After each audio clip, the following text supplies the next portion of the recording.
Добрый вечер. У эфира «Аб'ектыў», з вами Ольга Старасціна. Што прынёс нам першы дзень апошняга перадвыбарчага месяца, распавядзем па-беларуску і без цэнзуры. Яшчэ не канец падлікаў цэнтр выбаркаму. Лічбы, якія зараз агучаныя, гэта папярэднія лічбы, гэта толькі тыя подпісы, якія прызнаныя сапраўднымі. Зусім не факт, што ў гаспадара Бабарыкі таксама не будзе прэтэнзіяў да подпісаў цэлых. Заживем по-новому. Что изменится от 1 липеня? Теоретически брать кредиты сейчас станет чуть более выгодным, но при этом менее выгодным станет хранить деньги в банках. За обнуление Путина ці супраць голосовали российцы у Беларуси. Мы поправки в Конституцию одобряем и одобряем. Конституция и так хорошая, зачем ее менять? Проверка подпісаў не завершаная. Не далічыцца подпісаў можа і Віктор Бабарыка. Тысячы непрызнаных галасоў у адных кандыдатаў і тысячы дадатковых у іншых. Такі папярэдні вынік праверкі ЦВК. Што збіраецца рабіць Валерый Цапкала, у якога забракавалі найбольш подпісаў? І як іншыя вылучэнцы тлумачаць з'яўленне подпісаў, якіх яны не здавалі? Высвятляла Галіна Бакунчык. Проверка подписов, собранных за кандидатов на регистрацию, черговый этап президентской выборчей кампании. Первые выники, которые огучила Центральная комиссия по выборах, для многих стали нечаканными. Про 300 тысяч скрадзеных подписаў заявила инициативная группа Віктора Бабарыкі. З гэтай нагоды ягоная команда звярнулася до громадян и уладаў з адмысловай заявой. Система стала так слаба, что у нее больше нет возможности сохранять лицо. Этот драндулет в вертикали дребезжит и трясется, разваливаясь на ходу. Воровство подписей и наших голосов говорит не о силе системы, а о ее слабости. У Віктора Бабарыкі Центральная выбарчая камісія налічыла 165 тысяч сапраўдных подпісаў, пры сабраных амаль паўмільёна. Дастатковая колькасць для рэгістрацыі прызнаная у Александра Лукашэнкі, Святланы Ціхановскай ды Андрэя Дмітриева. У Сергея Чэрчня і Ганны Канапацкай налічылі на некалькі тысячаў больш, чым яны папярэдне заяўлялі. Я не была уверена в том, что эти 35 тысяч подписей доедут до комиссии.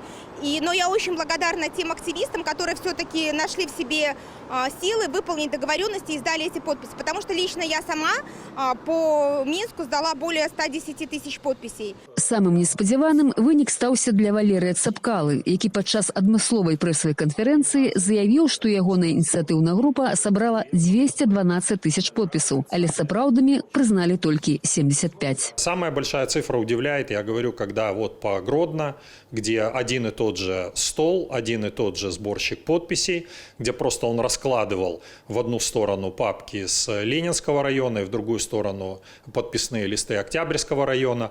Там, где у нас Октябрьский район, у нас 1,8% от браковки, Ленинский район 16% от браковки. Валерый Цапкала заявляе, што намерваецца праверыць і абскардзіць законнасць скасавання сабраных за сябе подпісаў. А старшыня цэнтру выбаркаму Лідія Ярмошына дадатковыя тысячы у Сергея Чэрчня і Ганны Канапацкай патлумачыла непаінфармаванасцю у саміх ініцыятыўных групах. Зусім не факт, што ў гаспадара Бабарыкі таксама не будзе прэтэнзіяў да подпісаў цэлым. Справа ў тым, што 15% несапраўдных подпісаў будуць вылічвацца яшчэ з агульнай колькасці правераных па ўсёй краіне. Это азначае, што гаспадар Цапкала ўжо дакладна не будзе кандыдатам. Ён, конечно, сможа падаць скаргу ў Верховны суд, там праверыць нейкія подпісы, але верагоднасць таго, што у яго колькасць сапраўдных подпісаў павялічыцца, мізэрная. Рэгістрацыю кандыдатаў на прэзідэнта цэнтр выбаркам распачынае 5 ліпеня, а праз 2 тыдні дакладна стане вядома, чые прозвішчы патрапяць у выбарчыя бюлетэні. Галіна Бакунчык, Белсат. Яшчэ адзін палітзняволены. Арыштаваны блогер Зміцер Казлоў, больш вядомы як Шэры Кот, прызнаны беларускімі праваабаронцамі палітвязнем. Цяпер у Беларусі 22 вязні сумлення. Сёння ізноў асудзілі зняволенага Сергея Ціхановскага. Пра чарговы судны дзень Ірына Дарыфейчук. Я надеюсь, что это все не зря. 15 сотняў арышту ў адміністратыўнай справе за непадпарадкаванне міліцыянтам 29 траўня ў горадні. Працэс над палітвязнем Сергеем Тихановскім у судзе Ленінскага району горадні адбыўся праз відэасувязь. Перад судовым паседжаннем Тихановскі змог паразмаўляць з прысутнымі на працэсе і, між іншага, падкрэсліў, што грошы, знойдзеныя падчас ператусу, яму падкінулі. Это еще было все известно в Гродно, уже заявил Гродно об этом, что у них деньги там какие-то. Это сам Лукашенко сказал, только потом попросили. Тихановскі выглядае настолькі схуднелым, што ў садсетках узнялося пытанне, ці ён гэта ўвогуле. Святлана Тихановская мужа пазнала. Блогер, супраць якога распачалі крымінальную справу адразу паводле 3 артыкулаў, застаецца ў следчым ізалятары ў Менску, як абвінавачаны ў арганізацыі незаконнай масавай акцыі. Стоп таракан! Стоп таракан! Да гэтай жа крымінальнай справы следства спрабуе далучыць і палітвязня Міколу Статкевіча, які ўчора ненадоўга змог пабачыцца з адвакатам. Са словаў ягонага абаронцы, палітыка падазраюць у папярэдняй змове з іншымі арганізатарамі незаконнага масавага мерапрыемства, якім следства палічыла збор подпісаў. А ў судзе Першамайскага району Віцебску адбыліся яшчэ 3 суды за ланцугі салідарнасці. Валанцёры ініцыятыўнай групы Светланы Тихановской и Алексея Соломоненко оштрафовали на 1350 рублей. Я считаю, что я не участвовал ни в каком несанкционированном пикетировании, а участвовал в избирательной кампании. По в избирательном кодексе все указано, то, что сбор подписей за Светлану Тихановскую был легальным. Штрафами каля 1000 рублей кожнага покарали активистов Татьяну Северынец и Олега Павлова. При этом Татьяна Северынец означает, что у акции яна нават не удзельнічала. Мне шкада гэтага суддзю, потому что он сам на себе навесил моих этих 35 базовых, так? Осудил неправедно, несправедливо. Ну, это на яго сумленне. Праваабаронца Павел Левінаў адзначае, што падобнай перадвыбарнай сітуацыі ў Беларусі яшчэ не было. Усе ранейшыя пратэсты адбываліся ўжо пасля выбараў. Когда кого-то привлекают к ответственности, да, за то, что он реализовывал свое право, вот, ну, этот человек уже за эту власть голосовать не будет. Не будет голосовать его семья, не будут голосовать его родственники, товарищи по работе некоторые, соседи и так далее. Информация распространяется очень быстро. Поэтому для чего власть рубит сук, на котором она удачно сидела, мне, честно говоря, непонятно. Занепакоенная ситуацыяй у Беларусі і міжнародная супольнасць. Група экспертаў Арганізацыі Аб'яднаных Нацыяў заклікала ўлады Беларусі ўстрымацца ад гвалту супраць мірных дэманстрантаў і адмовіцца ад запалохвання актывістаў. Адмысловую заяву апублікавалі на сайце Вярхоўнага камісара ААН у правах чалавека. Ірына Дарафейчук, Белсат. Акцыя салідарнасці з Беларусю адбылася ў сэрцы еўразвязу ў Брюсселі каля будынку Еўрапарламенту. Я кажу так за солідарність. Я кажу так, абгуртавання. Жыве Беларусь! Пратэстоўцы патрабавалі вызваліць палітвязняў, спыніць пераслед грамадскіх актывістаў, а таксама правесці свабодныя і дэмакратычныя выбары ў Беларусі. Удзел у брюссельскай акцыі супраць рэпрэсій у Беларусі ўзялі каля 30 чалавек, сярод якіх былі еўрадэпутаты, а таксама беларускія грамадскія актывісты. Сёння падвышаюцца пенсіі, уводзяцца змены ў кодэкс аб шлюбе і сям'і. Па-новаму налічваюцца аліменты. Якіх яшчэ зменаў чакаць у перадвыбарчы ліпеньскі месяц, распавядзе Тацяна Ўласенка. З 1 ліпеня ўлады падвышаюць працоўныя пенсіі. Папярэдне павелічэнне планавалася на 4-й квартал года. Аднак кіраўнік краіны перанёс тэрмін. Да прэзідэнцкіх выбараў пенсіянеры атрымаюць прыкладна на 23 рублі болей.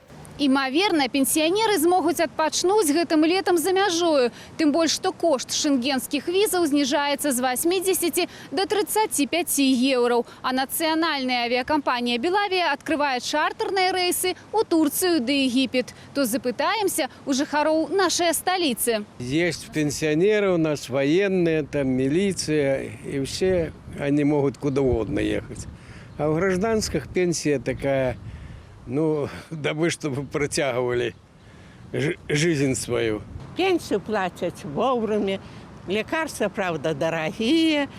Ну, что сделаешь? А за границу не хватает. Поехать отдохнуть. Какой за межой? Тут хотя бы в своей краине побывать и то.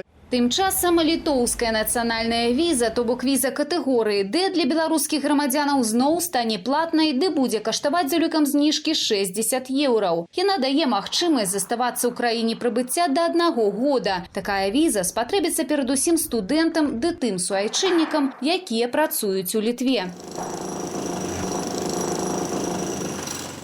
З 1 ліпеня улады ускладняюць жыццё непрацоўным даўжнікам па аліментах. Цяпер на одно дзіцё даўжнік заплаціць палову бюджэту пражытковага мінімуму. 100% выплаты на 2 дзетак і 150% на 3 і болей. Матери, которая воспитывает 1-2 детей, она будет теперь получать не 185 рублей, а 246, да, как минимум этих алиментов.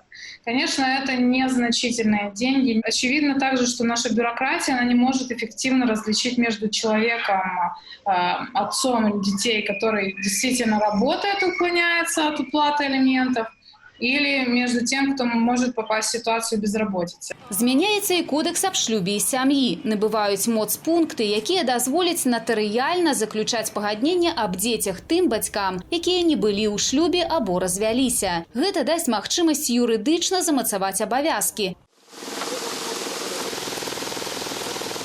У ліпені на загад Лукашэнкі Нацыянальны банк знізіць стаўку рэфінансавання з 8 до 7,75% гадавых. Аднак эксперт Вадзім Іосуп адзначае, гэтая больш папулісцкая мера кіраўніка краіны ў сённяшніх эканамічных умовах можа пацягнуць за сабой негатыўныя наступствы. На эту же величину 0,25% пункта снизятся ставки по кредитам, но при этом снизятся ставки по депозитам.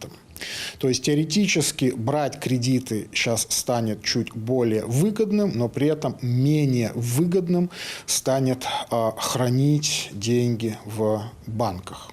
Последнее может привести, наверное, даже к некоторому оттоку рублевых вкладов из банков. Эксперт звяртае ўвагу, што паседжанне Нацыянальнага банку планавалася ў жніўні, аднак 22 чэрвеня быў скліканы пазачарговы сход. Самыя ж цікавыя змены анансаваў Лукашенко. Выборы будут очень интересными, а после выборов будет еще интереснее.